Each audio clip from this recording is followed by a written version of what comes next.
All right, I'm like not confident that I've got this figured out correctly. We're gonna give it a go.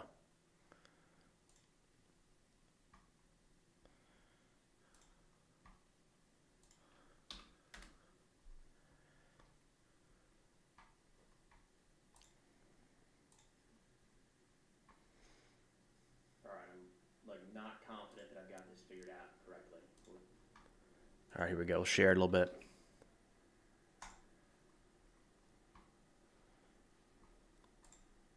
See if that works. Will, what's up, man? It's been a while since I've done a live. I used to do it a lot on TikTok.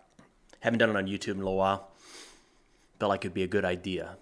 That's smart. There's a couple of reasons for that, honestly. First, I think it'll be fun to just kind of interact and chat.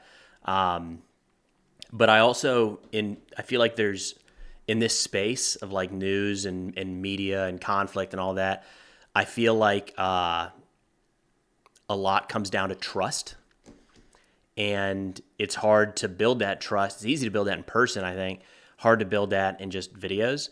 And yeah, I thought a live stream might be a good way to do that. Kind of interact a little bit more, make some of these videos more personable, if you will. You know. So we'll give it a go.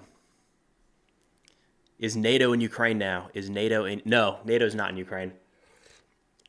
It's an interesting talking point from Russia when you see Russian media or jumping into their stuff. It's always that Russia is fighting NATO. Like it's not they don't parse out that little piece that NATO doesn't have troops in Ukraine, not in any official capacity. Right, there are U.S. troops there helping to facilitate aid transfers and military aid transfers in, and there's embassies, all sorts of stuff like that. But the actual fighting is happening between Ukraine and Russia. And it always has been, right? Ukraine's got a bunch of foreign volunteers that have shifted over to the fight, but not actual NATO troops, not at this point. But there's some stuff going on with France that I haven't caught up with quite yet, where it sounds like they're itching to get after it. Macron is getting increasingly hawkish, so we'll see. But I genuinely don't think that we're anywhere near NATO troops arriving in Ukraine and fighting Russia anytime soon. I don't think that's on the table. Have I ever thought about visiting Israel? Yes, I have. I've honestly thought more. I've never been. I've some friend, a good friend there now in the U.S. military, actually working on the government side of things, and then have made some friends in Israel over the years. I've never been. I've thought about it recently.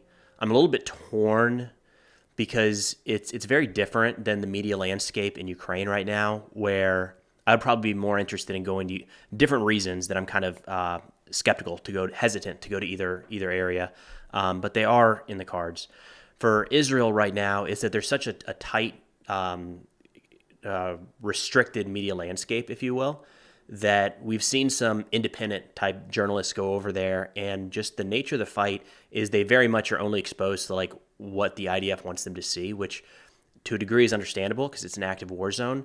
But I feel like that'd be challenging to navigate, especially just myself, right? I don't have the power of Fox News or ABC or CNN, anything like that. So I'm a little hesitant on that aspect. With Ukraine, that's a higher priority to go over there. It's becoming more and more a high priority. My hesitation there has been that I am still in the Army Reserves, and I am it's once a month, and it has nothing to do with this job. I'm in a training unit in the Army Reserves, but I can see how that could be misinterpreted. So I'm probably overly cautious on that front because I know there have been people in the Guard and Reserves that have gone over in various capacities. So I'd probably head to Ukraine before Israel at this point, but both on the table. Let's see. I saw one up here. Does Russian media give me a hard time? Let me see if I can find that. Russian media. I don't know. We'll get some trolls and bots in everything. And that's not a troll and a bot is not just a different opinion or somebody saying, I don't like this guy or something like that. But you'll see comments pop up that I don't live in the comments section, but I will have my phone on me at all times and check in, especially in the first hour after videos go live. I try to be as responsive as I can in that window. And I'll regularly see comments that are just kind of straight from Russian media, kind of overt propaganda, and it'll immediately get 25 likes or something like that inside of a minute of being posted, which doesn't line up with the viewership in the video. It doesn't line up with, it's not normal. So in that sense, yeah, a little bit, but nothing out of the ordinary, I would say. But it's been interesting to watch, man. We're all, whether you're making content or consuming content, we're all part of this information war, and more so now than in the past. It gets more and more intense every day, and it's crazy when you think about that. This is an active part of the war being fought between major nation states, and you and I have an active role in that, right? Depending on what media you consume and how you engage with that and how you share or what you make, it's pretty wild when you really think about it. David, appreciate that, man. Appreciating your videos for months now. It's cool. It's I say this is an accidental career that I fell into, and I love it. I'd like it if the war in Ukraine stopped, the war in Gaza stopped, I would still be making content, but it would be around threats and some of these lesser known conflicts around the world. We're just, as mankind, we're not, we don't know how to not fight wars. So there's always going to be conflict. And when there's not conflict, there's security concerns and threats. Terrorism, for instance, is always going to be on the radar. So I've seen that question come up before. What happens when these wars stop? The current state of conflict kind of moved me in this direction, made this career field possible, if you will. But I hope these wars stop now. All wars. Unfortunately, that's not realistic. And then whenever that does happen, say the war in Ukraine comes to a close, we'll just shift to talking about, more deterrence on the Eastern Front, or the threat of China, Taiwan, and Asia Pacific, things like that. So, accidental career, man. But I love it in the sense that I'm able to spend time every single day, not just researching these subjects and talking about them, but then engaging. This is one of the reasons I want to do these live streams, is engaging with people that have similar interests, even if we disagree on things. It's hard to find that in a local community. Just run down the street here in Middle Tennessee. So it's crazy how much I've been able to learn over the last couple of years doing this. Like your work and work ethics. Hey, man, Wolf's Paul, really appreciate that. Really appreciate the support. Just had a call this morning with Adam, who put out an audio piece on Substack. That's what we're really trying to focus on. YouTube, I like all these different media areas that are just so much reach, right? It's crazy. And we did an audio episode this morning, kind of a recap over there. I'm trying to get more people like Adam in that are really smart and really talented and have really good opinions on some things, and trying to help provide a platform for them to share that opinion, right? It's an opinion. It might be wrong, but I think there's value in getting more of that out there, more of that discourse, especially around some of these things that these guys, on their own, they're on Twitter, they're on Instagram, they're on Facebook, LinkedIn, all that stuff, but they might not necessarily have the reach. And hopefully, I've been so fortunate to have an audience here and on other platforms. I'd love to be able to help spread the message that those guys have, because I think I think they're very, very smart in what they're doing. Izzy, appreciate that. Renaissance, hi from London, great video analysis. Love the long form written stuff. Task and Purpose. Meeting up with Task and Purpose, Chris, here in a little bit down in Tampa. He's a good dude. We've gone back and forth quite a bit. They have incredible production over there, don't they? Like the team behind what they put together, it's daunting. It's a full-blown professional organization. I mean, it's impressive work how they put this stuff together and how frequently they're putting their content out. But Chris and I have gone back and forth a little bit about a podcast, possibly. I had to cancel for a trip that was taken off. But we're linking up down in Tampa. Another cool part of doing this, and I'll do my best to share as much as possible. Linking up in Tampa with Chris from Task and Purpose, Mandatory Fun Day, Habitual Line Crosser, and Ryan Macbeth.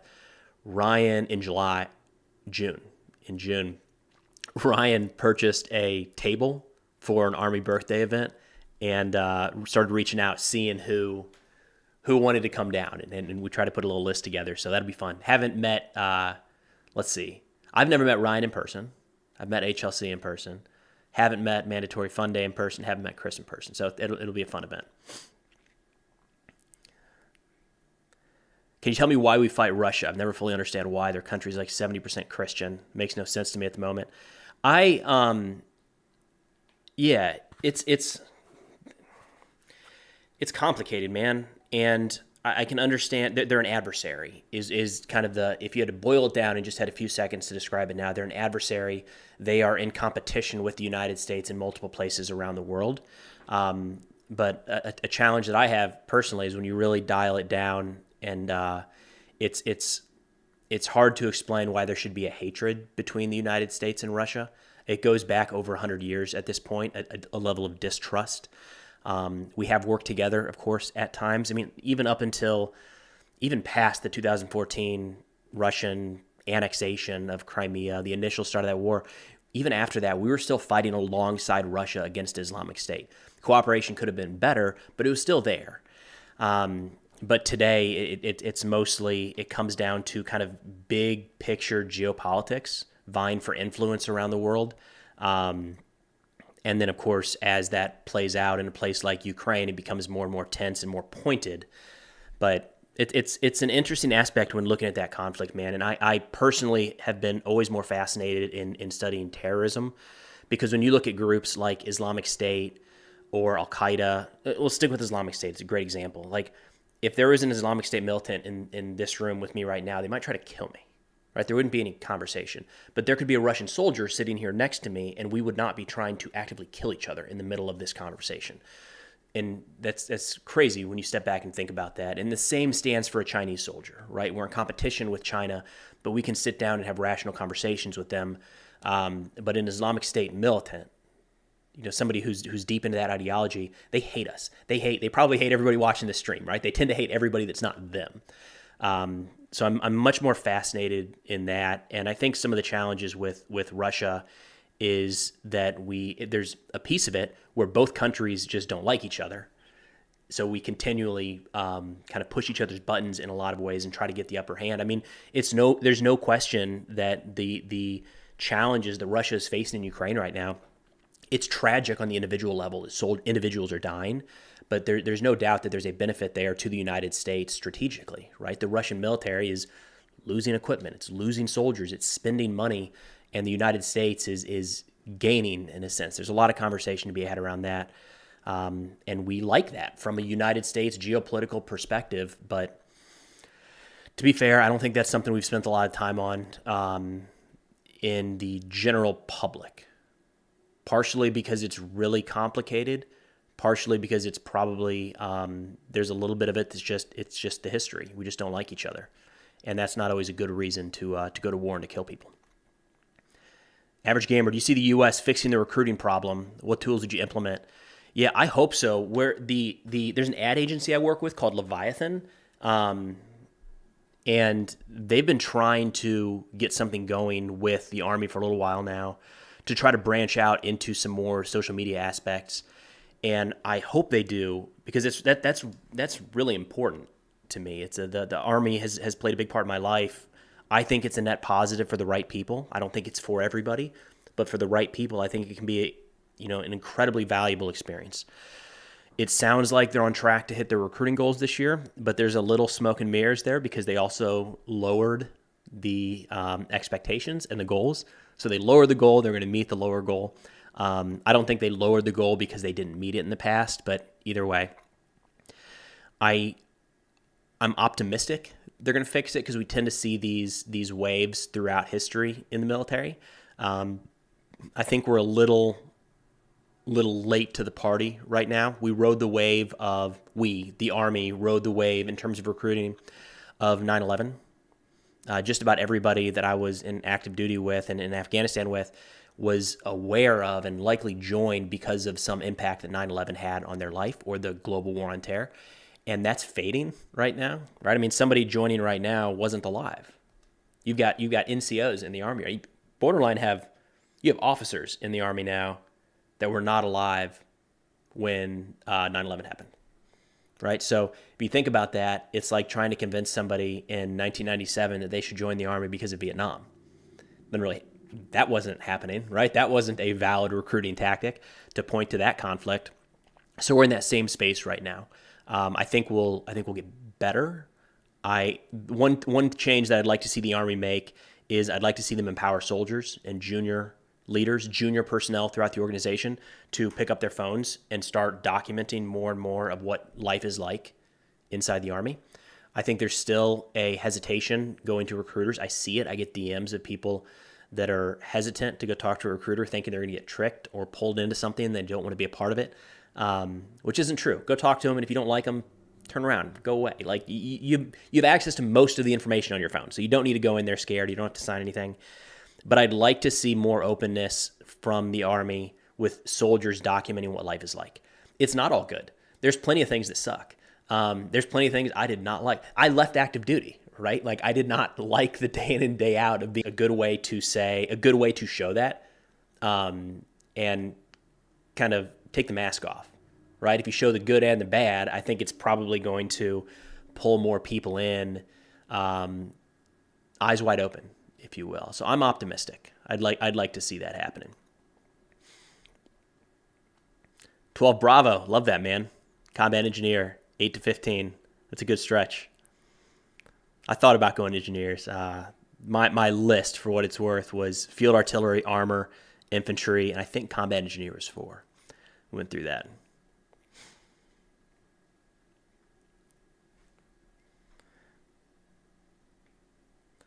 William, advice for getting into West Point.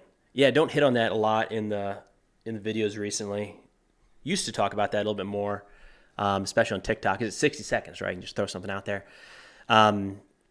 For those that it applies to, and I think the majority of this audience tends to be a little bit older, past the age of going to West Point, but play sports, be involved. The whole reason I got in, I went under the radar because my grades weren't all that good. My test scores weren't all that good. They were fine.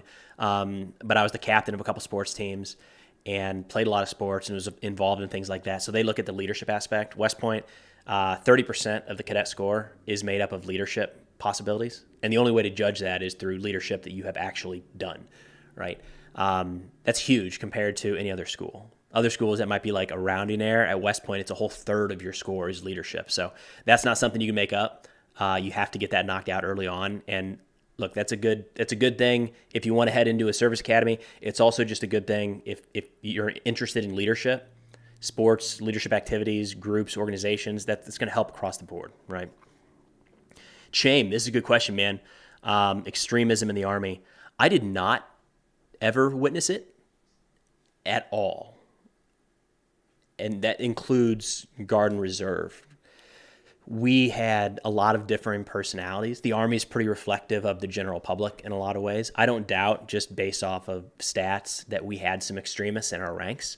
It's just the nature of the beast. They're going to be there. The Army is not, you go grab a random sampling of the population. That's what's in the Army. That's what's in the Marines. And so like they're there. I didn't see anything that was over the top, or even set off any red flags from my perspective in the groups that I saw, right? It could have happened like in the brigade, just in a different battalion, and I might not have seen it, kind of thing. In my experience, the Army has done a really good job of, or again, from my little foxhole, my perspective, I have watched soldiers do a really good job of staying apolitical, and like political conversations, again, from my limited experience, haven't come up. People tend to not get into those nasty, divisive subjects in uniform. I think it's a mix. I think a lot of times you have leaders that don't want to open that can of worms because there's just not a lot of positive that comes from it. I know we're veering a little bit into politics and kind of the professionalism there, but I think it ties in with the extremism piece. So no, never really saw anything. Understand that it does exist. And from my experience, soldiers are always incredibly professional, and it stands to today. I go to a drill weekend, and I mean there's jokes and people laugh and all that stuff, but it doesn't seem like we get into ever controversial, political, polarizing, extremist conversations. So yeah, again, been a good experience for me. I don't know. I know that that's not going to be uniform across the board, though.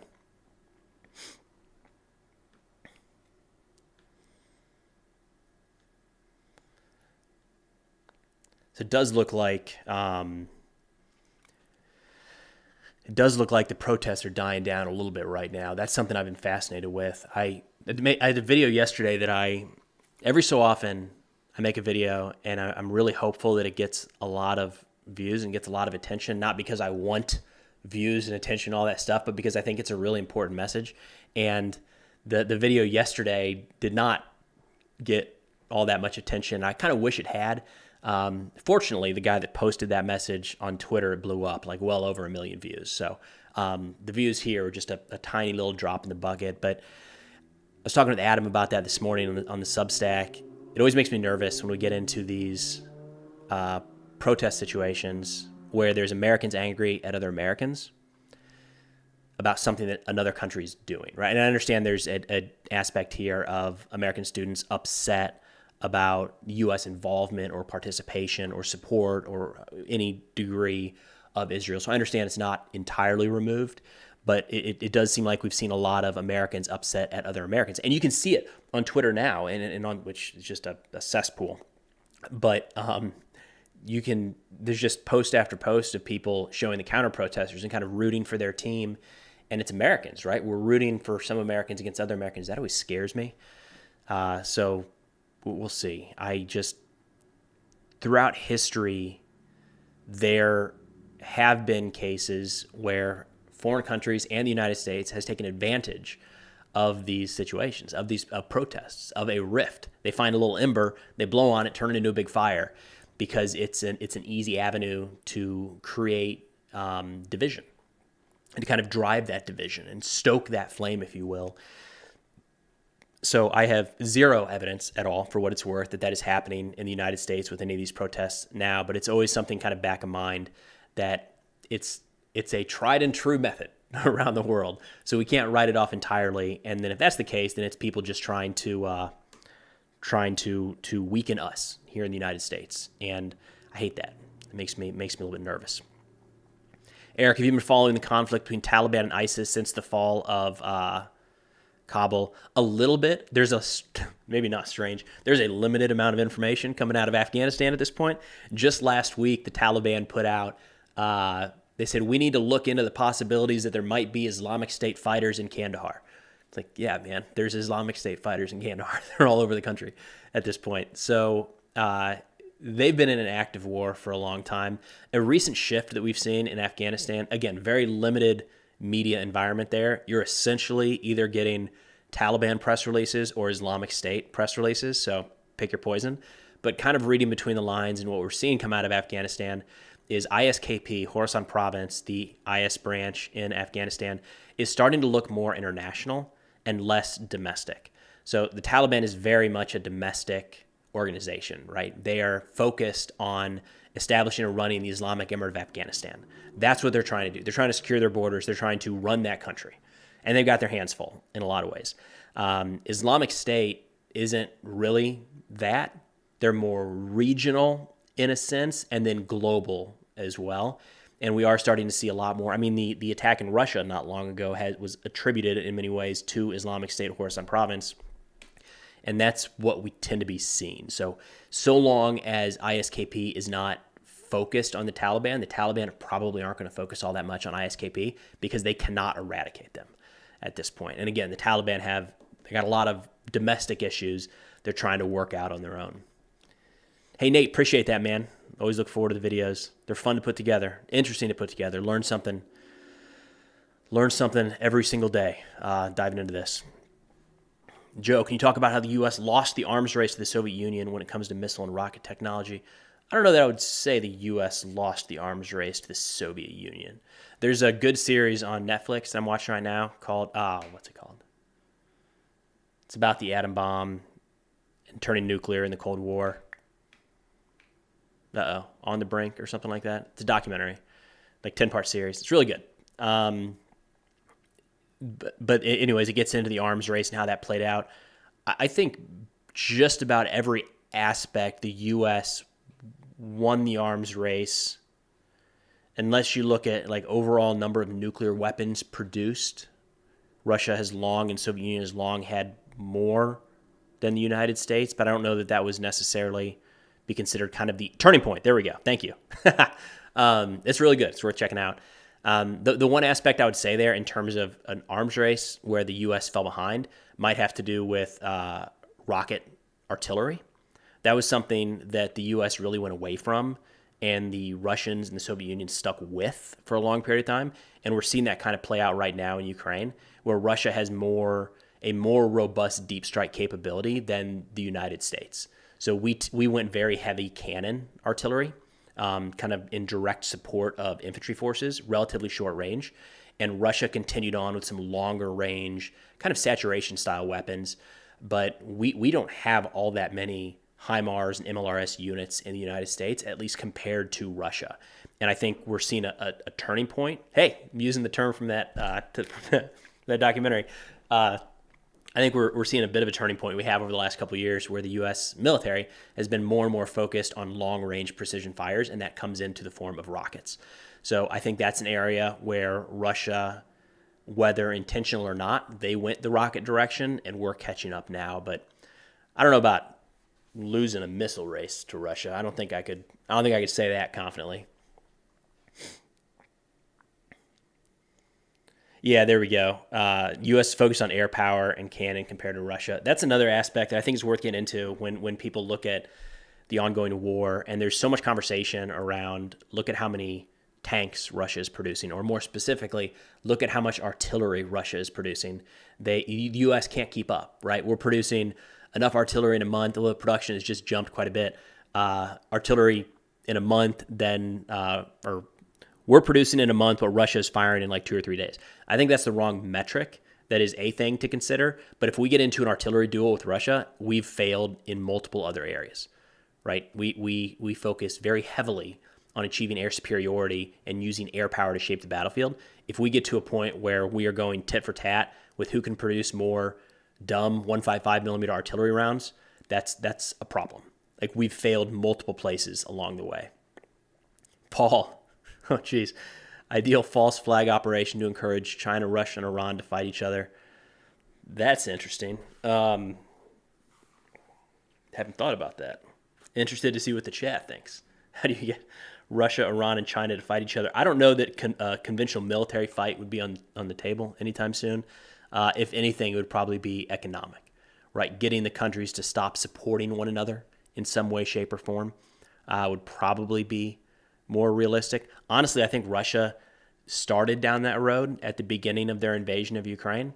They were, if you looked at China's reaction when that war kicked off in 2022, they were very much like, Putin, what are you doing, man?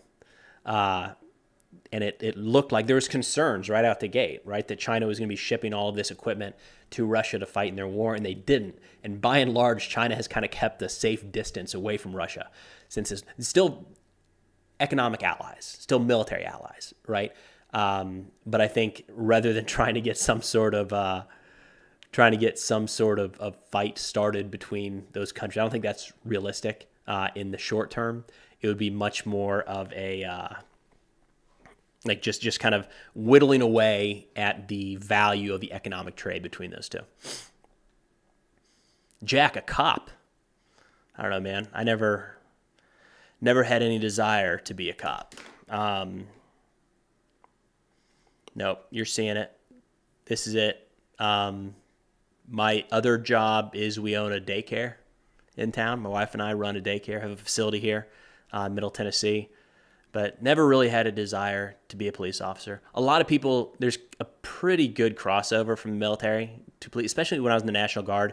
We had a lot of guys that were cops. And when I say cops, we had highway patrol, city cops, border patrol, state police, just like a really good crossover with that. Really good, a lot of the same people, a lot of the same terms. It was very easy to move from the police force into the Guard back and forth.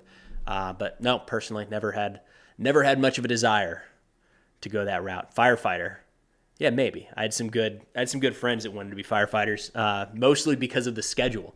I don't know if that's true or not, but they were saying that the schedule was something where it's like 2 days on, 2 days off, or 3 days on, 3 days, whatever it was. They were pumped about the schedule because it meant that they worked like 2 or 3 day weeks, even though they were 24-hour shifts, And they were like, look at all the stuff I could get done in my spare time. I could go on trips. I could be, a professional fisherman. I could go hunting whenever I wanted.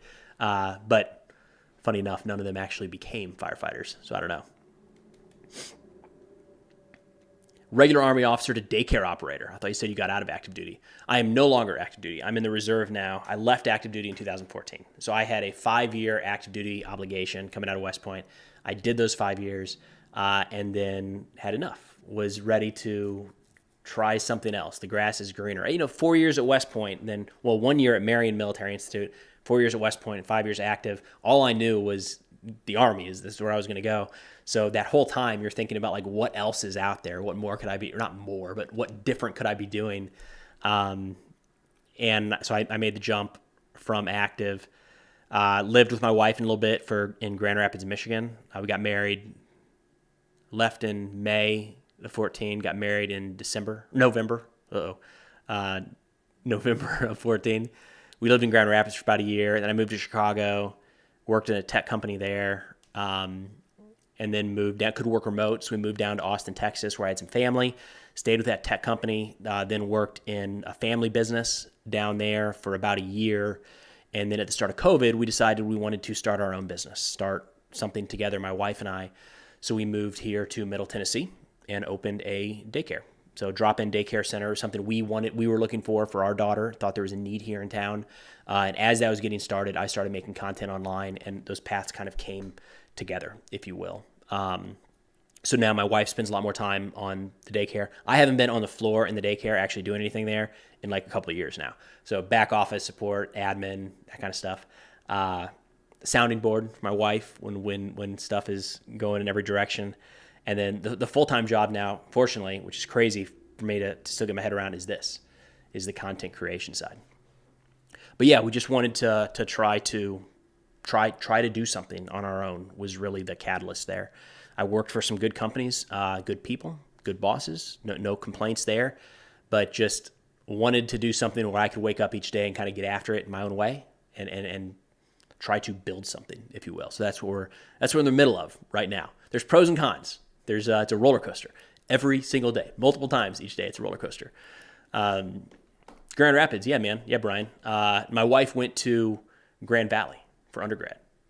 So that was a really cool area up there. Caleb, what's up, dude? You balance everything. Glad you're here, Caleb. I don't know. I think it's, I can tell you the day in and day out kind of schedule, if that'll help, kind of gives an idea. First off, in this space, in this game, the content creation, the brain never turns off. It's just constantly thinking about ideas, for better or for worse. But each day up at 5, because our daughter gets up at 6 and I take her to school around 7. So from 5 to 6 is just looking over what happened the night prior, seeing what craziness kicked off and starting to get videos ready for the day. Take the kiddo to school, back for breakfast, and then between 8 and about noon, it's putting together a video, the research, the script, the filming, the editing, and then try to get that out early afternoon. And then into the gym. We got a little garage gym here, sometime between 2 and 4. She's home at 4, and that's it. The workday stops for me when she gets home. So I'll still be looking at comments, doing research at night, but pretty well shut down from 4 o'clock until about 7 when she goes to bed. And then from 7 to 8 or so will be me doing more research for the following morning to kind of get ahead for whatever videos might come out. And then rinse and repeat is it. That's about the day-to-day schedule. I like it. It fits really well for me. The balance is tough. I've had challenges because I really enjoy this, and I'll find a topic I want to discuss and I'll get into it. And then I find another topic I want to discuss and I'll get into that. And I found myself a couple times at the risk of burning out because I just keep going because I enjoy it, right? It's not a burden to get up and do this. And I have to be careful, I think, at times to not overdo it, if you will. Just like anything, right? Too much of anything will kind of make it not enjoyable anymore. So we'll see. But Caleb, you're doing some good stuff on your channel, man. I really like the videos you're putting together, man. They've improved a lot too. Not that they were ever bad, but the quality there has gotten really impressive. Hunting or fishing, Scott. Jakov, appreciate that, man. Glad you're here. Uh, I, man, I haven't done either one in so long, and I feel bad. I have a hunting trip planned this fall. I always like these things when I'm out there doing it. I really like fishing. I'm really bad at figuring out the place to go fishing. When I go with somebody, I have a great time. Somebody who knows what they're doing and knows where to go and the type of bait to use and the areas to look. I love it. I have a lot of fun. When it's just me, like I should go, and I got a plenty of gear. I got all this stuff necessary. I don't have nearly as much fun. Then hunting is tough. I really like it at times, but I have a really hard time when I go off into the woods and spend like a couple weeks scouting and trying to find a good area, and then I go out there and I hunt 3, 4, 5, 6 days and don't see anything. I have a hard time not viewing that as wasting time. And I know it's not, but I think there's a little bit of ADHD or something where I just hard time sitting still for those 4 or 5 hours, time in and time out. And then after a season, if I haven't seen anything for a couple of weeks, I'm done. I get frustrated and I don't go back out. So I like all those things. Working on a hunting trip this fall for to go to Central Illinois. A couple friends. We got some farmland over there with some Army buddies, or it's family farmland. Taking some Army buddies over there to do a little bit of hunting.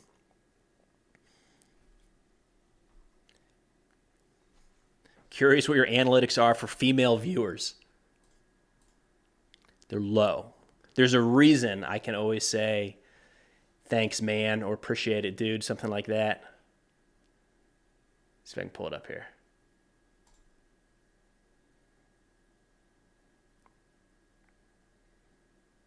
Here we go. We'll just share this. All right, last 28 days.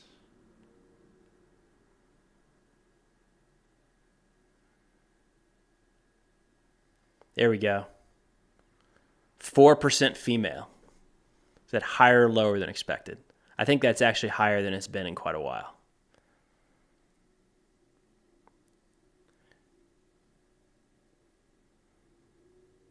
Mostly U.S.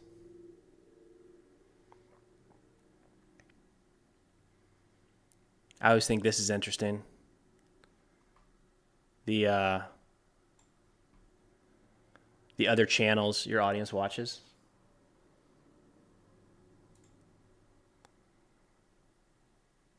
Kagan, just met Kagan a couple weeks ago.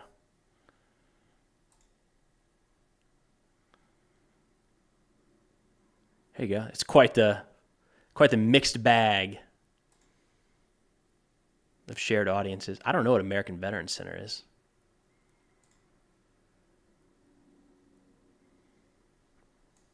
So yeah, 4.1 female audience. That's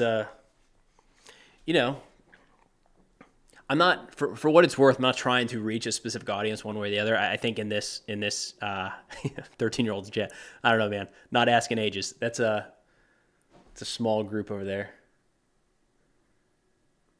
1.6%, 13 to 17.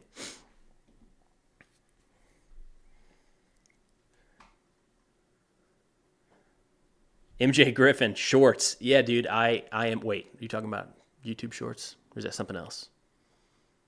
I feel like I need to be careful how I answer that one.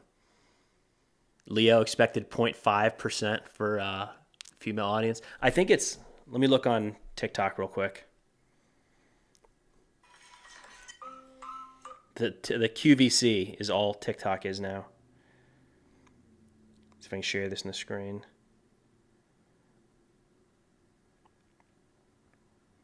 Maybe. Where is it?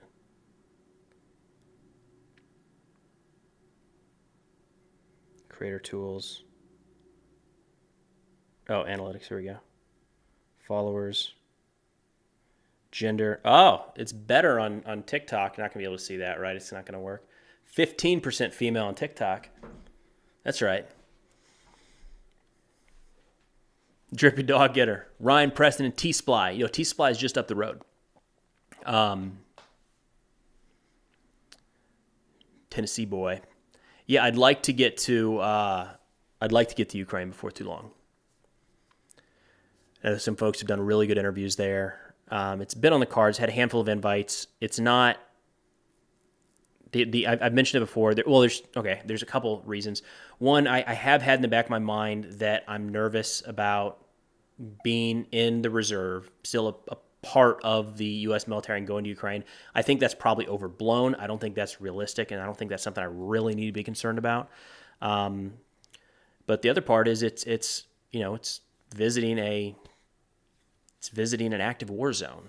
I'm very interested in these subjects, and I think it's important to get information out there. But I also feel, to a degree, almost a level of guilt. I have a family here, and as small a likelihood is that something would happen while there, that is in the back of my mind, is would those interviews from the front lines be worth that possibility? When today, a lot of times we can hop on Telegram or Skype or Zoom and have some of those chats as well. That's something I battle around a little bit, to be honest. I saw a good one here. Sins of Avarice. Happy to see you wearing a hat again. One more video without a hat and gonna be risen. Yeah, man. I've been on a couple of these trips. There we go. No hat. There is hair there. I don't know why people said I was dyeing my hair in a recent video. You know how to. It's not. Maybe it's because some of this is gray. I don't know. There's no gray up top quite yet. Yeah, I have some trips coming up where I'm not going to be wearing a hat, and like that NATO trip recently, and there's some more before too long. So I just got to try to balance it a little bit so it's not such a shock when I don't have a hat on during some of those other videos. We went out on that aircraft carrier. I should not have worn a hat. The winds out there were crazy. Like, not only no hat, but like even a backpack was flying off my back. So I got to, maybe go away from the hat at times during some of the outside recording. Joe, would you debate somebody on the Russian or Palestinian side of the argument? I tell you what, man, it's something I've thought a lot about, and I've had a couple people queued up in the past for conversations that I ended up not doing, that I had nothing materialized there. So it was me thinking about inviting some people on just for different perspectives and decided not to. My challenge with the debate is I don't like debates. I think they're stupid. It seems like so many times there's two things that happen. One, the person who's more articulate and the better orator ends up winning. And then the fact that there's a winning or losing, I think is a problem. I've seen so many debates where people are trying to score points, and I don't want to be a part of that. I don't like that idea, right? I don't know that really helps anything, and then trying to get into the gotcha moments or anything like that. I'd rather have genuine, just open conversation about something. And one of the routes I was thinking about going was finding an American that does not support the U.S. support for Ukraine, but because of, we should be more focused on Taiwan or something. Like finding people that are not anti-Ukraine because Russia good, but because the U.S. should have a different priority. I think that'd be a good conversation to have. But it's tough, man. Debates don't feel, it just gets everybody so angry. I don't know how much you learn from it. A lot of times it feels like when you come in, you got somebody you're rooting for, and you hope they win, or you just think they win. That's how I view debates. So haven't done it. Good, and then good faith conversation is tough. Because you have to have that confidence that the person that you're talking to is not going to try to set you up or trap you or make you look like an idiot, right? So I don't know. There's a handful. I've gone on a couple that I've talked about or that I've talked with. Happy to do that. But the debate style is probably not something I'm all that interested in. Piers Morgan debates. Breaking Points. Yeah, Breaking Points had such a good thing going, I think. And I understand, excuse me. It's the challenge of live, man. I just edit that out of a normal video. I think Breaking Point's a news show here in the U.S., YouTube, I listened to them on Spotify. They had such a good thing going because they were really covering topics that the traditional media wasn't, and there's a huge opening for that. And generally speaking, they provided kind of a left-leaning and a right-leaning take on most topics. I've had to stop listening as much recently just because it's so hyper-focused on a few issues and has become so aggressive, maybe is a way to put it, where it sounds very much like traditional media, where they bring on somebody from the other side just to make them sound stupid kind of thing. But either way, I think they were heading in the right direction. The idea of independent media, self-funded media, being able to talk about what they want to talk about, I think there's a lot of value there. Gonzalo Lira. I got an invite from Gonzalo Lira. Remember when he did that debate with Laserpig and Destiny? I think that was who did it. I tuned in for that. That was bad. That was the perfect encapsulation of not a debate, but a try to gotcha type thing. So I had gotten an email or two from Lira a couple weeks prior to that, asking if I would come on and debate him. And I actually sent that around to a couple friends and said, what do you think? Is this worth? And across the board, every one of them said, stay away at all costs. So having watched that debate, I'm glad I did not participate because that wasn't nothing good came out of that, right? They're just yelling at each other and interrupting each other the whole time. Nomad, just want to say thanks for being as non-opinionated as possible. Just passing info to the masses. Hey, thanks, man. I appreciate that. I think you framed that well there, or at least what I'm trying to do with being non-opinionated. I know that I see the term bias come up, or non-bias or unbiased a lot, and I generally know what you're getting at. So it's very kind, but I know I have my own bias, right? We all do to some degree. I only speak English, right? That's going to limit the media that I have access to, and I think the United States is a good country. That's going to paint some bias there as well, in a lot of different ways. So the hope is to just try to put information out there and be very clear with when things are my opinion, because opinion doesn't mean that it's right, not by a long shot. And we do mess things up. We make bad decisions here in the United States. Not everything we do is good. So hopefully more information, the better. And we together, the United States, our allies, our friends around the world, can make the right decisions and better decisions going forward. It's kind of the whole hope, as daunting as that is. Chatting with Destiny, I've thought about suggesting Destiny before. I've seen that come up before. I haven't watched a lot of his stuff. So yeah, what are your thoughts on Destiny? I don't know a lot about him. He just keeps popping up in all of these very contentious debates. I've watched a few of them. Seems like a smart guy. He's well spoken. He's done very well building a massive audience, right? Very, very loyal following. I don't know enough about the guy. Again, open to talking to anybody. I don't believe he's in the camp of I got you, I'm going to trick you, anything like that. But yeah, be open to talking to that dude. I saw one here a second ago I wanted to hit on because I've seen this a couple times. Amir, you seem more impartial when covering Ukraine compared to the Gaza conflict. I can understand that. It's not. There's nothing intentional there, and I've seen that come up in enough comments to recognize that it's how it's coming across. There's nothing intentional there. I don't feel I am first and foremost an American. There's nothing that's a close second. So it's not like I know we do have some cases where people feel very, very close personally for any number of reasons to Israel. That's not me. So I don't know, but I understand that has come across that way in the reporting, just from having seen the comments come in. I don't know exactly what to, I try to be aware of that. It's not intentional, maybe is the way that I would put that. That's about it. But again, understand the bias is there. It's going to be there around any number of conflicts. Yeah. Noteworthy, what happened to your good news channel? Do you plan on adding more to that?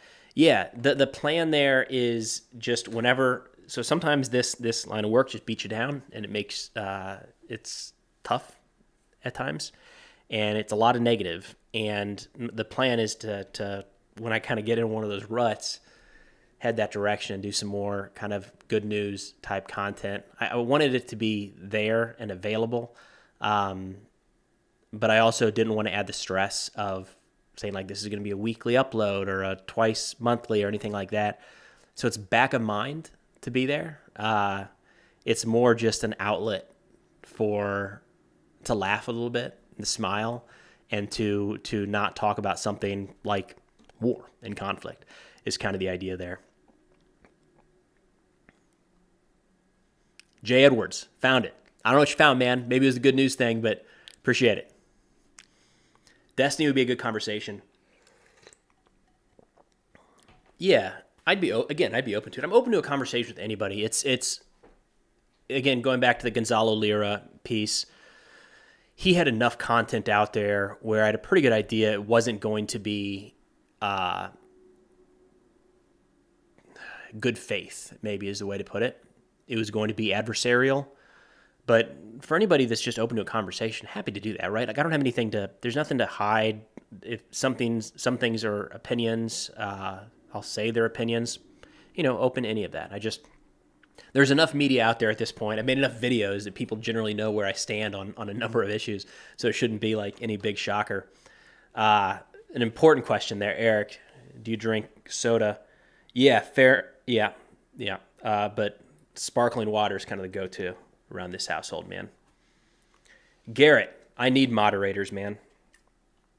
I don't know the best method of finding moderators and signing them up and doing that whole process, but there are 0 moderators in this chat, which hasn't been catastrophic yet.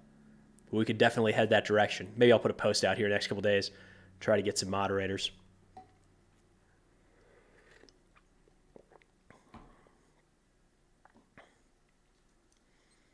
Bleak, you look like me when I was in my early 20s. I like that, man. Makes me feel good. I'm 38, so I'm getting up there. 40's around the corner.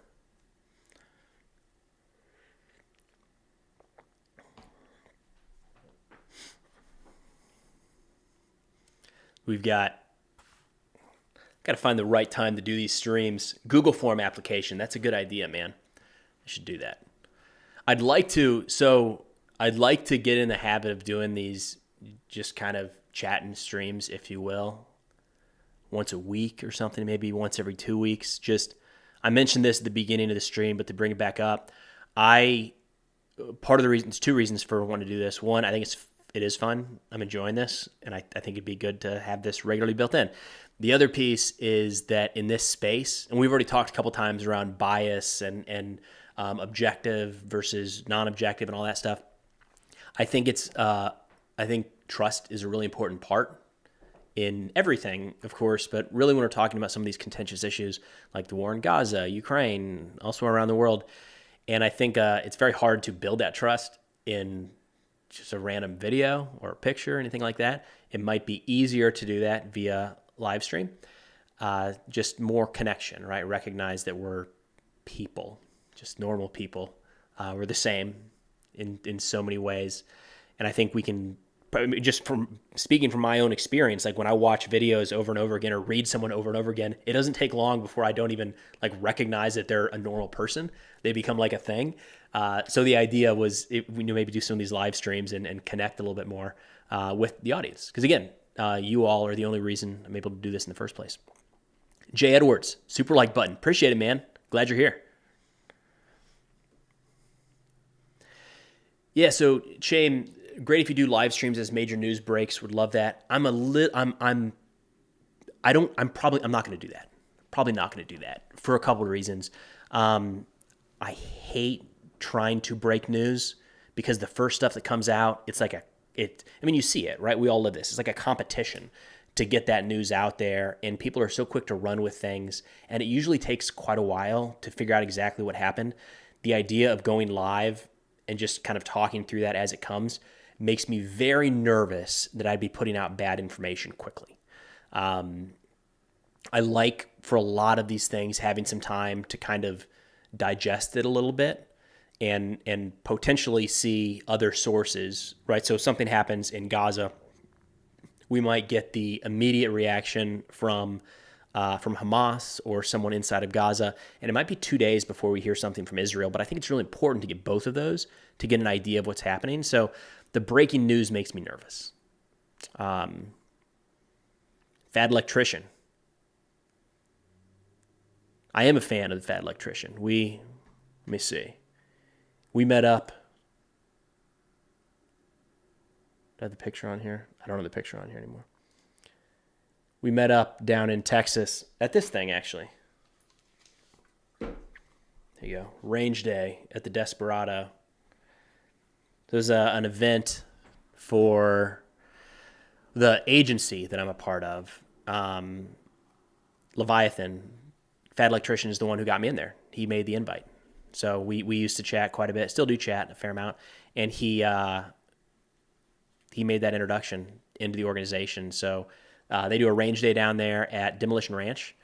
And it was just down the street from where I have some family in Austin. So made the trip to do it this year and met Fat Electrician for the first time in person. Good dude. He habitual line crossed the whole cruise there.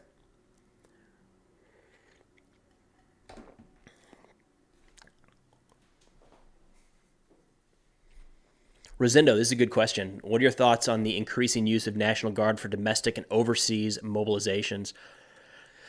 I don't like that a whole lot. I'm hesitant to dive into like a real detailed rant on it quite yet because there's a lot of nuance. I spent some time in the Texas Army National Guard, and they were deploying left and right. And I don't think that's what people sign up for in that capacity.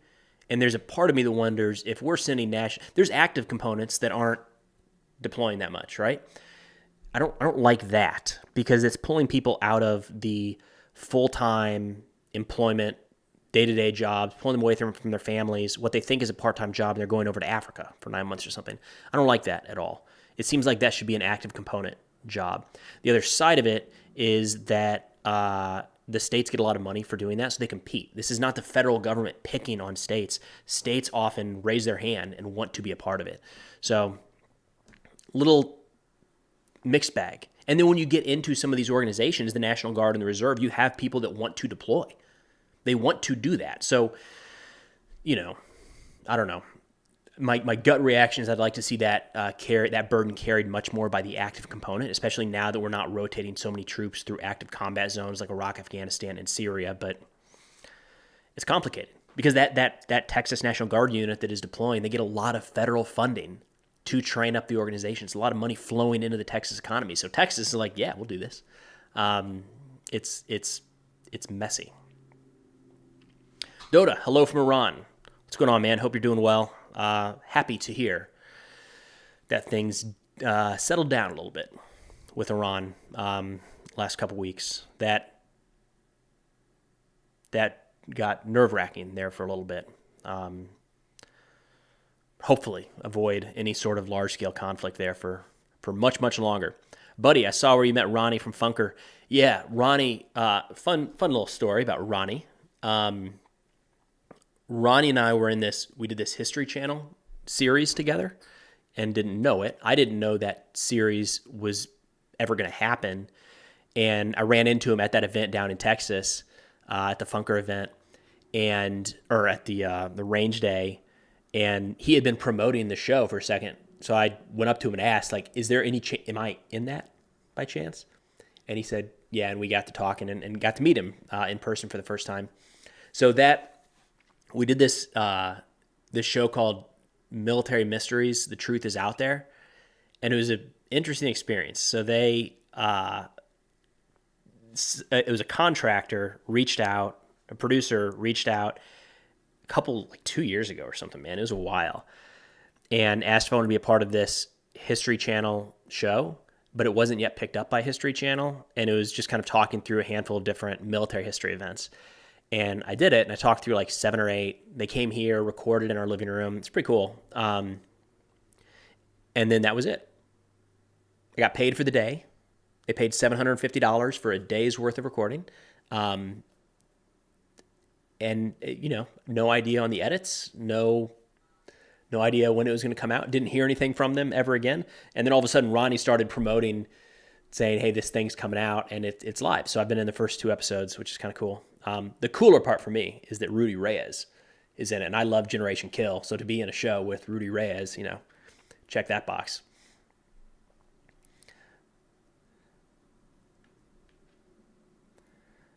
Average Gamer, if TikTok gets sold to a U.S. company, what changes do you see taking place? I don't know. My piece with the with TikTok is it's less about the data collection, because everybody's stealing our data, and more about the algorithm. TikTok's unique. For anybody who doesn't use the app, TikTok is unique in that you don't really choose what gets shown to you in a way, right? They want to show you things that are going to keep you on the app. But you go to the For You page, and they're just choosing left and right. And it's things you may never have heard before. And they're kind of sprinkling things in there to find out, like, wait a minute, is Tim actually interested in football? No, pull that back. Cooking? No, pull that back. Makeup? Got him, right? And they can sprinkle those in. And my concern is if a foreign country wanted to sprinkle something in there that was divisive in the United States, they could without a lot of people noticing. I understand the counterpoint to that is that Google or Facebook or any other American company could do the exact same. It just feels worse for me when it's a foreign country. But I don't know that anything is necessarily going to take its place, or that anything major is going to change. I'm kind of thinking at this point it's not going to be divested. Seems like TikTok's kind of digging in. Scott, do you think the U.S. should restart production of cluster munitions? Would politics allow it? Probably. I'd have to dive into the details of why that stopped. But they're proven pretty useful in Ukraine at this point. Honestly, I feel like the debate around the use of cluster munitions kind of died down from my perspective. That was so controversial right when the U.S. decided to send over specifically DPICM. But if you think about it, we've sent over the ATACMs with cluster munitions, and there really wasn't much talk about that at all. It was just like a fact, like it was happening. So it seems like we've crossed that bridge, for better or for worse, and that cluster munitions are now recognized as being, having a use in a full-scale conventional war. It seems, especially if our adversaries are using them, it seems like we shouldn't completely write that off. But there's a lot of downsides to it.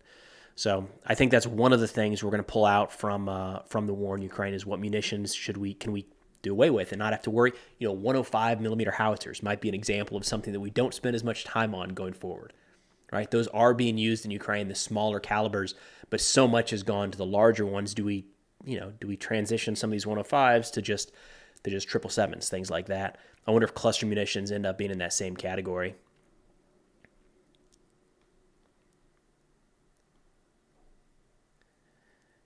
Some sketchy dude. How receptive do you think the Ukrainians have been to learning from their past mistakes over the course of the ongoing war?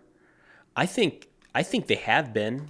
I don't think there's anything to show that they haven't been receptive. It's very challenging to dial that in because you've got a lot of examples, right? We've got GoPro footage from soldiers on the front line that are in some are in elite units, and they've been fighting relatively close to the front for a couple of years now. You can't survive in that capacity. You can't go on multiple trench raids of through the Russian lines without learning and adapting over time. So I think there's been a lot of adaptation there. I think one of the challenges that Ukraine faced from the get-go is the West in general, was trying to view the war through a lens of what we would do. And I think this kind of culminated with the summer counteroffensive when they tried to breach through a significant Russian minefield in the south.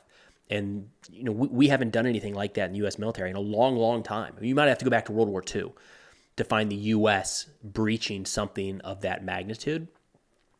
And Ukraine didn't have the equipment to do that. They didn't have the air power to do that. The conditions were not set to do that. So, how much of that was them not learning versus being pushed by some Western partners, which is understandable. It's hard to say. I think they have adapted at this point. I mean, if we step back and look at the Ukrainian military today versus what they were in 2014 versus what they were in February of 2022, it's a very, very different force, right? It's a professional military with significant, integrated capabilities from air defense to the drone usage to artillery to aircraft. That was not the case in 2022. It was still a professional force, but very, very small. So I think they have adapted. They have learned. It's the nature of war. You have to, right? If you don't, you're the implications for not learning is you're not there anymore.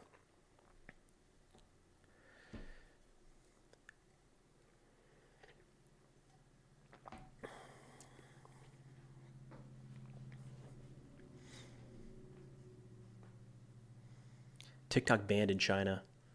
I don't know. Is it? I think they have the same general thing. Philip, do you think that Israel is committing genocide? Officially, I think we wait for the courts to make that decision. I think that's the correct official thing to the way to view that, right? This is personal opinion. I don't think that Israel's policy is to commit a genocide because I don't think they're stupid, and that would be stupid for that to be an official policy. I think there are some people inside of the Israeli government. There's some hardliners that would like maybe more of an ethnic cleansing than genocide. That doesn't mean that it's policy. Again, I don't think it's the official policy of the government and or the military.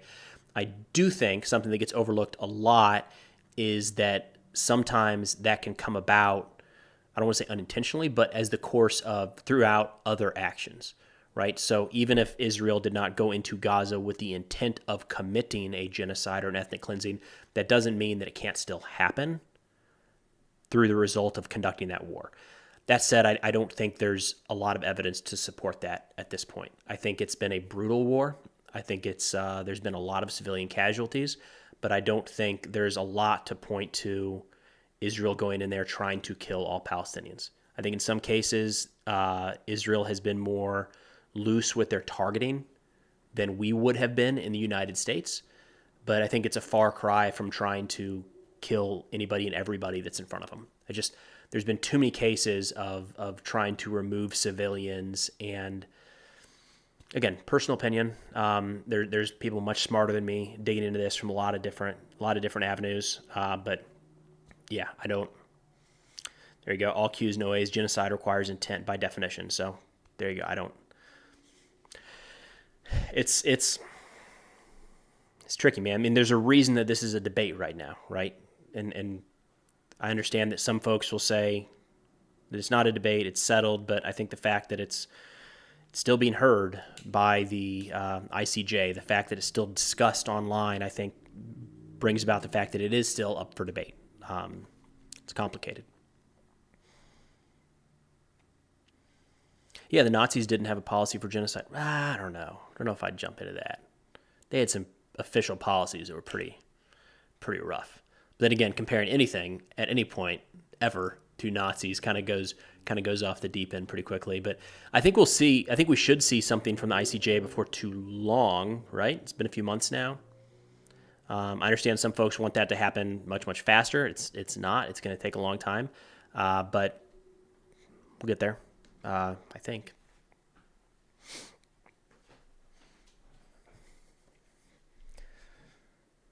All right, so big takeaway today.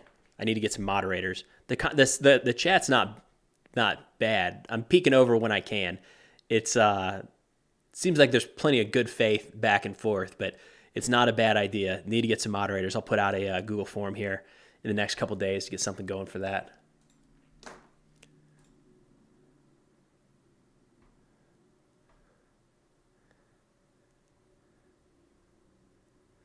Verico, final process and to join the Canadian Armed Forces. That's awesome, man. Congrats. Good luck. We did a little bit of cross-training with, that's not the right way to put it, a little bit of interaction with the Canadian military. At West Point, they brought some cadets down from the Royal Military College, I think is what it's called, for a couple different events. One was Sandhurst, the military competition, and they were always really good. The Canadians, I think they won it like 3 out of 4 years I was there. So always enjoyed having the Canadians down. And then I did a couple trips up to Canada for some courses I was taking. And then in Afghanistan, when I got there, we actually fell under the Canadians in RC South.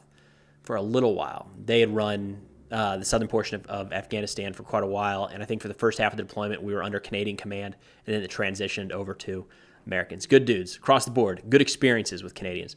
On that note, Adam Roussel on Substack, the editor-in-chief, Canadian. So we get the Canadian perspective in some of this stuff as well. Luke, yeah, send a note, man. Twitter DMs is better than anything else. Shoot me a note. We'll see if we got it set up. Instagram DMs are so filled with bots, it's like hard to use at this point. The TikTok, I need to figure out a way to fix the TikTok DMs. People will send stickers, and it's just like a wave, and it's very nice of people to send those, but that ends up filling up so much of the DMs that I can't see, like, I have to like scroll to try to find like a DM of somebody actually trying to get in touch about something. But Twitter right now is actually pretty clean DMs, if you will.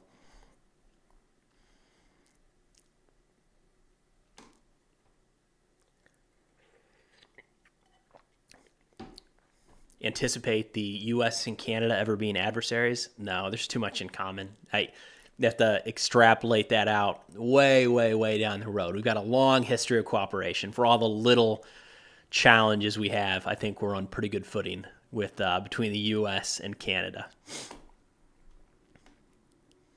Rogue Element, about the Ukrainian counteroffensive not being very successful, the Western partners advised the Ukrainians to focus much more on significant forces on a smaller attack vector. Yeah, there was a mixed bag coming out about that, right? So going back to this summer, there was a mixed bag where Ukraine was pushing in like 3 or 4 different areas, and the U.S. military supposedly was advising, hey, put all your eggs into one basket and push there. And impossible to say how it would have changed. The U.S. point of view there is to break through this line, you're going to need significant firepower, and then the forces there to be able to exploit it after you get through. You know, I don't know. It's hard to say at this point because Ukraine didn't really break through a significant portion of the lines, right? They made it through like the first-ish layer. But yeah, it was definitely a different opinion at that point.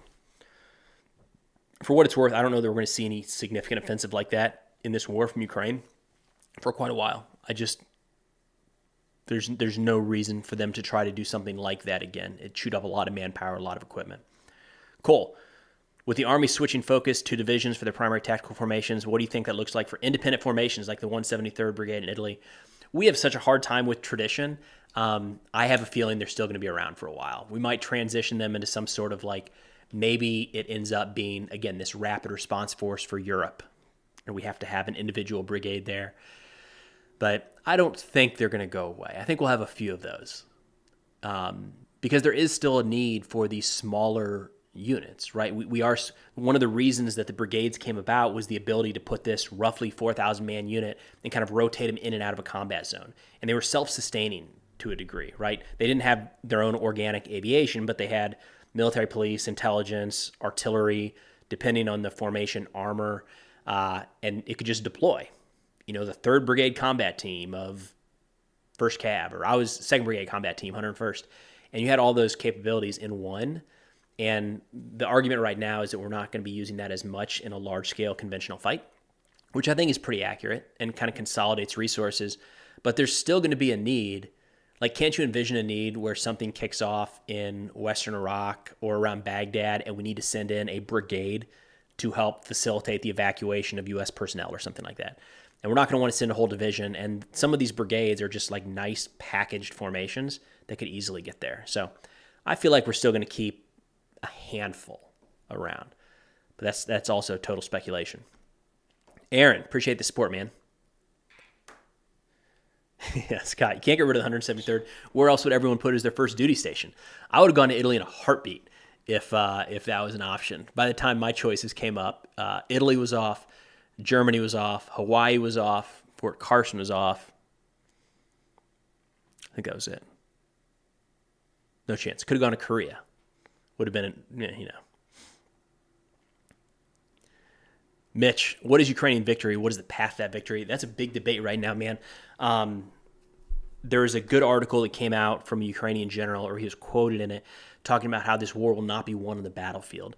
And I think that's an important reflection for Ukraine and for Ukraine supporters, the idea, and we talked about this in some videos right when the counteroffensive was kicking off, and the only way for that counteroffensive to have resulted in a significant Ukrainian victory, tactical victory, was for the Russian lines to collapse. Similar to what we saw the previous fall in Kharkiv specifically. That didn't happen. The Russian lines held. So when we look at how this war is played out, it's hard to envision a scenario where the Ukrainian military overmatches the Russian military and defeats them, in one tactical engagement after another to the point of pushing Russia out of Ukraine. It's very hard to envision how that plays out today. So this Ukrainian general talking about how essentially victory will not be achieved via the battlefield. It'll be some sort of talks. And what he was getting at with that, which isn't crazy, and I think a lot of people, when they hear that, they immediately assume giving in to Russian demands and ceding territory. It doesn't automatically mean that. So many wars are determined at the negotiating table. It doesn't automatically mean that all of the territory Russia has now will remain Russian or anything like that, right? So just the idea that at some point it will move towards negotiations. That general said that the fall of 25 is when they're likely to consider the first real talks. That's serious, man. That's more than a year away. And I think that's one of the things that the United States, NATO, and our allies and Ukraine's allies are trying to figure out right now is what does a Ukrainian victory look like? Personally, I think it probably looks more like a Russian defeat than a Ukrainian victory, if that makes sense. So I don't think you're going to see the Ukrainian military rolling over Russia. I just don't know that that capability is there. And they're not getting closer to that as time goes on. So I think what a victory would look like is Russia not being willing or able to continue this war in the way that they are. And that would come around through a variety of different means. It can be Ukraine making it so incredibly costly for Russia to continue this fight, maybe making it economically unviable, some sort of unrest inside of Russia, but essentially finding a way for Russia to say, we no longer can continue this war in the way that we are. So when they get to the negotiating table, Ukraine has some sort of leverage in that capacity. It's my personal thought on where it stands right now. I understand the desire for Ukraine to want to push out the Russian military from across their land. It's hard to see how that is realistic in the short term. Sham, thoughts on extremism in the Ukrainian army? Unfortunately, I think Ukraine dropped the ball here and should have taken this head on early on. Azov is a great example, right? There is extremism. There was extremism. There's extremism in every organization. And of course, every time Azov comes up, people bring up Rusich in Russia. And Russia has a lot of extremist organizations inside of their military ranks. It's not a unique thing to Ukraine. The fact that there were far-right elements inside of the Ukrainian military was not unique. I think and it was a small number. When you look at the size of the Azov brigade, was a battalion, then a brigade, it was small. You're talking about hundreds, right, across the entire country. And even within that entire organization, the entire organization was not on board with all of that ideology. It was a small group inside of that. Of course, it's going to get a lot of attention, and it should, because those are dangerous ideologies. I think Ukraine early on should have taken that head on. I saw a lot more from their allies as well, including here in the United States, pretending like it didn't exist and that it was fake. And I think a better approach would have been to take that head on and just address it, and maybe remove some of those people from their posts, shift the organization around, just come out ahead of it, get out ahead of it. I didn't see that, and I think that was one of the pieces of Russian propaganda early in the war, right, is Russia is going to denazify Ukraine. And so many people saw that and went, that's ridiculous. What are they talking about? And then you started to see some of these images or videos of a small subset within far-right groups in Ukraine, and it gave some legitimacy to those Russian claims. Again, I think the missed opportunity there for a lot of people around the world, a lot of countries, was to not take that head on and kind of say, yes, it is a thing, and here's what it is. Here's how small it is, and here's what that means, and here's what we're doing about it. Personal take there. Jay Edwards, do you think F-15s will be a game changer? I have a feeling, you mean F-16s, they will actually change a bit. There's going to be a difference on the battlefield. You can't write that off entirely. I think an interesting aspect that gets overlooked is their use in air defense capacity. We just look at the Iranian attack against Israel a couple weeks ago. So many of those munitions, first off, a lot of them were Shahed-style drones, right? The Garand-style, slow-moving, loitering munition that Russia is using against Ukraine. And a lot of those in that Iranian attack were shot down by U.S. and allied aircraft. It's not hard for F-16s to shoot down Shahed drones. So if you put some of these F-16s in some sort of combat air patrol around population centers or military sites, set back a ways from the front, it's not crazy that they could be used in a very effective capacity of shooting down these Russian slow-moving munitions. And that then saves air defense capabilities. The dwindling stocks right now, they're going to be refilled, saves certain air defense capabilities for more advanced Russian munitions. That's going to be a very real impact very early on. I think it's possible you'll see the F-16s help to push back Russian air power at certain portions of the front. These FAB glide bombs are being launched from 30 to 40 miles away, still behind Russian lines. I think if you get some of these F-16s able to move closer to the front, which puts them at risk, of course, I think it might add some hesitation to some of the Russian pilots to support the front lines with that use of air power. The game changer is not the term to use ever in this war, right? It's not going to be that, but it will make a difference. It adds a capability to Ukraine right now that they don't really have. Ukraine does have an air force. The F-16 is a better platform than what Ukraine is using right now, but it's more the quantity of those fighters coming in that, if anything, you would see some sort of difference in the relatively near term. Again, it's not going to be something where Russia collapses because the F-16s show up. You're not going to see the elimination of the Russian Air Force because these F-16s come up. But it does add a capability to the Ukrainian military that they do not have today.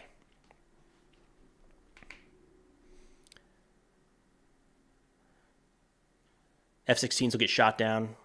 Yeah, of course. F-16s will get shot down. Just like Abrams got destroyed, just like Bradley's got destroyed, just like Russian equipment gets destroyed. It's war. It's going to happen. They're not invincible. They're not overly special. It's military equipment. And, military equipment gets destroyed, gets blown up. Tyler, appreciate that, man. Glad you're here. Cole, do you think the West will be able to implement mobilization at a scale that's competitive with Russia? I don't know that the West is the big question there right now. The immediate question is Ukraine, and they're struggling with that. They're working now to make some changes to their mobilization to increase the numbers in their force, but they're lagging. They can't, right? And that's been a conversation from day one. The manpower question is heavily skewed in Russia's favor. Even if Russia trips over themselves for the next 6 to 12 months with mobilization and Ukraine goes into hyperdrive, they're still not going to be able to catch up to what Russia can produce manpower-wise. That's the nature of this fight. The West, I'm not as concerned about that because when you talk about some sort of conflict with Russia, you're talking about all of NATO. And yeah, I think between all of NATO, we would not have, if you're looking at direct manpower, I just don't think it'd be much of an issue to match Russia in terms of manpower across the entire alliance. That is, if the alliance was unified in something to that degree. Even, just the United States to Russia, maybe even. But when you factor in the rest of the alliance, I think I don't know that it would necessarily even need to be a mobilization. I'd have to look at the numbers, but just the active and reserve components from across the alliance, I think would pretty quickly be pretty significant. The B Knight. How high do you think the bar is currently in order diplomatically to deter an impending invasion? In order to diplomatically deter an impending 2 CSGs for Israel is the last example. I think you're talking about an impending invasion of Rafah. The B Knight, let me know if I'm hearing that correctly, and I'll come back to that. Are you talking about a possible invasion of Rafah? Yo, Philip, Sweden joining NATO.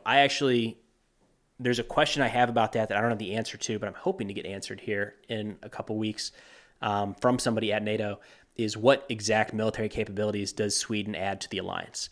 So the simple answer is it's more people, it's more military equipment, it's a larger military force, right? but there's more to that of what additional capabilities does their presence add.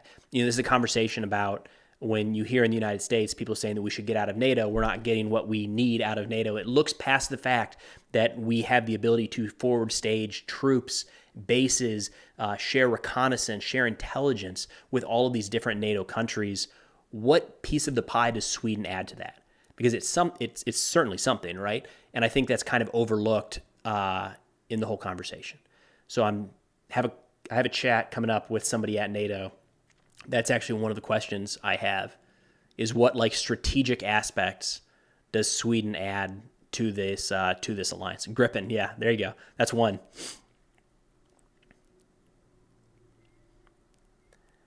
If Russia nuked Ukraine, we wouldn't risk our cities for retaliation. So NATO is great on paper, but when shit hits the fan, we shall see. Yeah, so good news about NATO is they haven't really ever had to be tested in that capacity. And that's actually one of the arguments for the success of the alliance. Just, again, fortunate to have been there a couple weeks ago. And that's kind of one of the things they harp on is, look, the fact that, World War III hasn't happened is one of the points that they say, we did it. We avoided World War III. I know that's impossible to prove. Something that didn't happen is impossible to prove, but that is one of the things they point to. I would agree. I don't think there's a strong desire in the United States, at least. I'm risking speaking for the United States. I'm certainly not going to risk speaking for the entire NATO alliance. I don't think there's a desire in the United States to go to war and risk annihilation over a Russian nuclear attack in Ukraine. I don't think that's there right now, but Ukraine is also not a member of NATO. I don't know that we would expect any sort of nuclear attack on a NATO country right now. I think that probably points to the strength of the alliance and just the risk, right? We talk about the United States and NATO not wanting to get into an all-out war with Russia over that. They don't either, right? It's not in Russia's benefit to try to do that and to test the alliance. So I don't know that I would say it's nothing. Again, just the fact that we can point to that and say that, look, it's possible that that this could lead to an all-out war is, in a lot of ways, can be argued as the reason that a large nuclear exchange hasn't happened. The Big King, here we go, man. Apologies, that example is for the opening days of October 7th, possible invasion of Israel. It was gunboat diplomacy, but diplomacy nonetheless. Invasion of Israel. Going back to read your questions here, man. The carrier strike groups, deterrent and impending invasion. Do you think the bar is currently in order to diplomatically deter impending invasion? 2 carrier strike groups for Israel. And then the example is the opening days of October 7th, the possible invasion of Israel. Okay, I got you. I think I know what you're getting at. And there is a good conversation I heard recently talking about whether or not the U.S. should have sent those carrier strike groups, and that it may have been better to not do that and to show, because they didn't really do a lot, right? There's no real action taken by those U.S. carrier strike groups.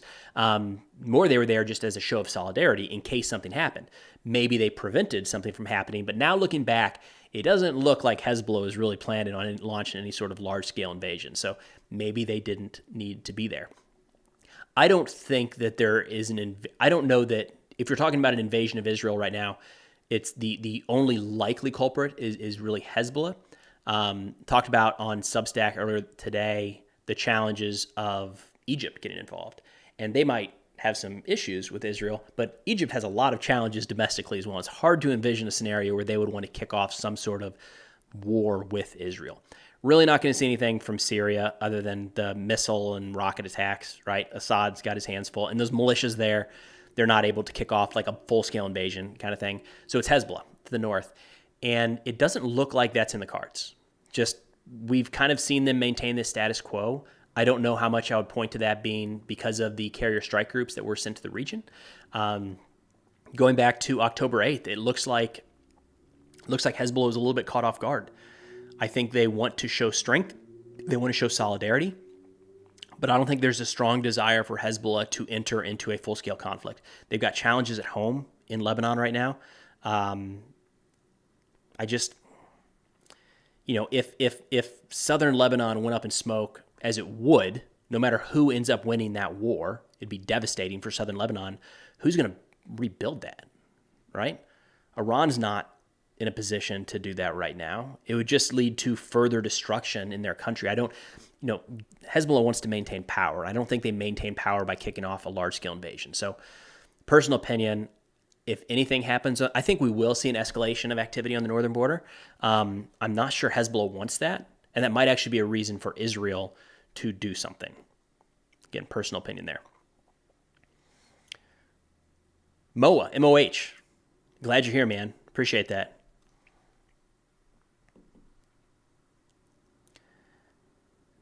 Mike, I haven't talked about this. So the UK Secretary Lloyd Cameron comments on Ukraine using British weapons to strike inside Russia. So I'm going to risk, Joe, the Houthis are begging to invade Israel. They are. They got a challenge. They got to get up there first. So I haven't seen the official statement from the UK. I saw all the headlines, so I want to couch this with, I haven't dug into it deeply, but the gist of it, from my understanding, is the UK saying, go ahead and strike inside of Russia with our munitions. We don't care. I think that was bound to happen, right? And it's for the UK to determine. I understand it. From Ukraine's point of view, I understand it as well. Trying to put limitations on them fighting a war is very, very challenging. They can get hit all across their country, but they somehow can't hit Russia, especially with more and more of their munitions coming from the West. I understand it. I think that it has to be calculated in a sense. And my view here would be that the UK has determined that Russia is not going to retaliate against the UK for that happening, right? For all of the challenges and missteps by the West since this war began, one thing that Ukraine's Western allies, have done really well, in my opinion, is avoid an escalation with Russia to some sort of direct conflict. The fact that we're not engaged in a direct conflict right now is pretty impressive when you think about it. We're overtly supplying arms to Ukraine that are killing Russians. That's a really big step. So they've done a good job at this point of avoiding that direct force-on-force escalation. It makes me think that the UK is confident that that's going to be the same thing here, and that they can push that line just a little bit further. So we'll see. If I'm Ukraine, I'm doing that right away, right? They're going to use those missiles immediately and say, hey, look, we just got approval, because there's a myriad of targets across Russia that they might want to hit with storm shadows.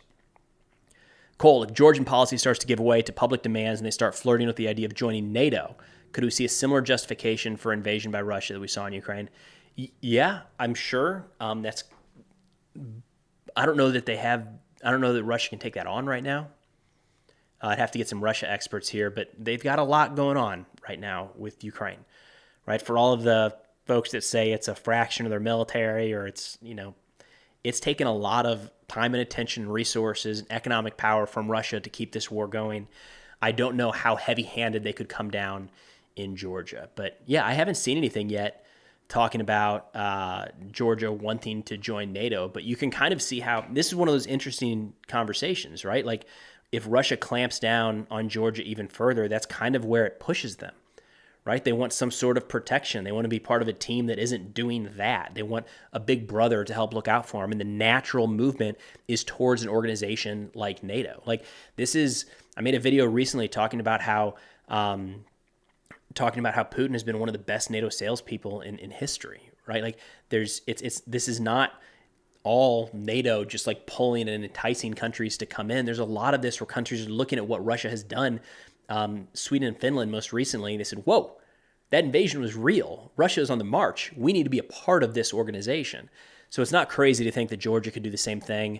But to be fair, I have not seen any conversation about that, like, at all, coming from Georgia or elsewhere. But it is the kind of thing that moves the conversation in that direction. I'm sure Putin would love that. Yeah, the truce talks in Qatar, potentially. I saw a mix on this, actually. So I saw some people saying that truce talks were underway, and there's the possibility that there was like take this with a grain of salt. It was like half reported with anonymous sources. There's confirmation that the United States was going to call it a permanent ceasefire, and that was like the last step that Hamas needed to agree to the terms, and that the meeting was going to happen today in Qatar, maybe in Cairo. It's been very quiet since then, though. So I don't know. I have a hard time right now seeing Israel committing to a permanent ceasefire. They haven't accomplished all their objectives, and one of those objectives that will not be agreed upon in a ceasefire is the removal of Hamas. So I think Israel is still going into Rafah. I could be surprised, but it seems like that has to be done for them to accomplish what they've laid out and continue to hammer on as their war aims. So, yeah, Joe, it's always anonymous sources. I know it starts with anonymous sources and then hopefully it builds from there, but that one, as far as I've seen, has only been anonymous sources at this point. Mitch, that's a good point. After the Azerbaijan-Armenia land grab, I think Russia's security force is very limited. Yeah, and they've started to push a little bit into Africa as well. They are using some PMCs like Wagner or Wagner. Pick your poison. They still do have some involvement in Syria, of course, but who knows? I don't know what it would take to put down large-scale protests or reinstall a favorable government type thing in Georgia, but they do. They've got their hands full right now at this point. Anything YT? What are the objectives in Rafah? So I think from Israel's point of view, so for anybody not tracking, Rafah is the southernmost portion of the Gaza Strip. It's kind of the last area that the IDF has not really gone into. So it's packed with civilians, but also likely includes senior Hamas officials and remaining elements of Hamas. That would be the objective, is to find a way to move through Rafah and eliminate the last of the Hamas resistance. Most importantly, find, capture, kill some of those leaders. Mohammed Deif, Yahya Sinwar are there, supposedly, in Gaza. Haven't really seen a proof of life from either one of those in quite a while. Of course, not to suggest that either one is dead. I don't have any evidence to support that. I think there were some hostages early on that said they talked to Sinwar in person, but that was it. So that's it. They're going to be going after leadership in the southern portion, trying to dismantle some of those tunnels there. Essentially, if you look at all of Gaza as an objective, as a military objective, Israel has moved through 90% of it, and there's 10% they haven't yet cleared. That's Rafah. So they cannot call the objective clear and complete until they've moved through that final 10%. The challenge in that final 10% is that is kind of where all of the civilians, all of the people throughout Gaza have moved to, because it's the last area that hasn't had a significant military operation. There's a lot of civilians there. Israel has to find a way to get them out before they can realistically go in. But that's going to be it. You're talking about, for a World War II analogy, and I hate them because we always come up with them, but one here is if the Allies get to the outskirts of Berlin, and then as they surround Berlin, they say, great, let's call it a day. Just don't do that again, right? No, they're going to go in and clear it out and eliminate the leaders of the organization that they're fighting. That's Rafah right now, is the possible leaders of Hamas hold up there.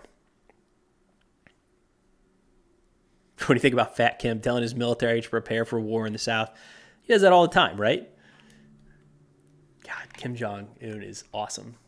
The stuff they put out from North Korea is entertaining, to say the least. It's like multiple times a year, though, they threaten war with South Korea, threaten war with the United States, talk about like getting their military resources ready. It's hard to take him seriously at this point. Like maybe it'll catch us off guard eventually, right? Because he does this so often, but I don't know. And it doesn't really benefit Kim to try to go to war in that capacity. Dino Mars, what will NATO react if China invades Taiwan? Will they send military aid to Taiwan just like in Ukraine? So a couple things there. First off, so NATO is the North Atlantic Treaty Organization, so it is focused around the North Atlantic. If you look at where those member states are, they have special relationships with other countries. South Korea is one, Japan in the Pacific, Australia, I believe. But there's no security obligation with Taiwan at all. If something were to happen between China and Taiwan, I would expect to see a significant response from those allies in the region. Maybe not NATO, especially not right now. NATO is hyper-focused on Russia, which is understandable, right? The invasion of Ukraine is right on their doorstep. And while the ideologies of NATO and democracies would not like China going against Taiwan, it would not be an immediate priority, is my take. Again, NATO, for one, we a lot of focus on Russia right now.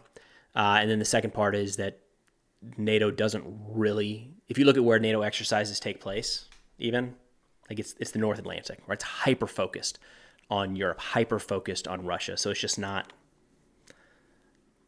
it's not a top priority. And honestly, even if something kicked off there, it might pull some U.S. focus away. But you've got so many countries inside of NATO that are just going to be continually focused on Russia. And that actually reminds me, the second point there, you mentioned, will they send aid like NATO? NATO's not sending any aid. And this is something I should get into further in a video. NATO is helping identify the needs of the Ukrainian military and working as a conduit, and they're putting together these working groups to identify what the military needs, who can source it, and kind of negotiating with member states on what to send. But all of the aid going to Ukraine is coming from countries, individual countries, right? So there's some NATO influence there on what gets sent, but it's not NATO sending anything directly, if that makes sense. NATO is kind of an advisory capacity, if you will. Paradox. What is stopping Putin from sending a nuke to Iran? We're so worried about IRGC nuke development. Just the general world order at this point, man. It could happen. Any of that could happen. That's it. It'd be the international condemnation. You have to think that more countries would get on board with that being a problem than even what he's doing in Ukraine. For what it's worth, we just really haven't seen that sort of like sharing nuclear weapons in a long time. I'm not an expert on that, and I'm sure if you go back into the 40s, 50s, and 60s, there was probably some sharing with our allies to a degree. But the overt giving of a nuclear weapon to another nation, I don't think we've seen that. And I got to think the majority of the international community would come down pretty hard against. So I created 4-chain comment that I hoped you would comment on, bounded between J. Edwards. Oh, man. That's going to be hard to find, dude. I don't know that I can get back through the chat. J. Edwards, super. Cole's less super. Let me see. I'll see if I can find that. J. Edwards, Cole. It's close. Oh, I'll keep this. Might be big. All right, I'll keep this number going and say it is finished. Oh, man, this is really tough. It's all broken up. I understand people living in the area to deeply seated beliefs, but it's people justifying those. Dude, this is hard to read. I'm sorry. Just the fact that it's broken out. Radical POV. How do we effectively communicate to our people in order to combat these extreme positions and de-escalate? That's the big part I take away. There's extreme views. It sucks. I always find it interesting when a video or a comment or a piece of information seems very not aggressive, not controversial, and it's met with controversy. I know there's some people, especially when talking about these protests, I've seen some folks that they just want to be angry and they just want to talk about hate and how it's deserved and people should have been shot or hit or beat up or whatever it is. That's going to exist. When you see that, I wouldn't focus on the fact that it exists because you're never going to do away with it. I'm never going to do away with it. And whether people believe it or not, they're still going to post it because it gets a rise out of others. I think a big part here is just continuing to have the conversation and finding ways to have that conversation that doesn't alienate others.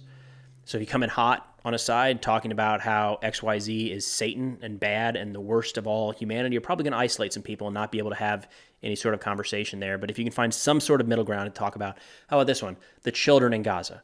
How fucking tragic is it that there are 2-year-olds in Gaza right now that are going to die? Like, everybody around the world should be able to look at that and say, that sucks. That is not a good thing. How can we make that not happen? That could be a starting point for a conversation, for a humane conversation. That's kind of the direction I'll go. I hope that answered it, man. By and large, the extremism, especially when you get online, it's not going to go away. It's just kind of the nature of the internet right now, unfortunately. 200 character limit is not very conducive. I got you, dude. I appreciate you throwing that in there. All right, I gotta wrap up here. It's a busy day on this front. We've got taking the kiddo to karate here in about a half hour. She just started karate. I'm super proud of her. She's 6 and trying that for the first time, so it's gonna be really cool. And then we got a birthday party, 6-year-old's birthday party later today. So busy dad day, if you will, but wanted to jump on, do a little stream here. I'll see if I can get these going. The weekends are easier for me to pull this off, and I think more people can probably tune in, but that'll be the plan. Hey, thank you all so much for your continued support, for chiming in today, for joining today. Yeah, hope you all have a great rest of your day, great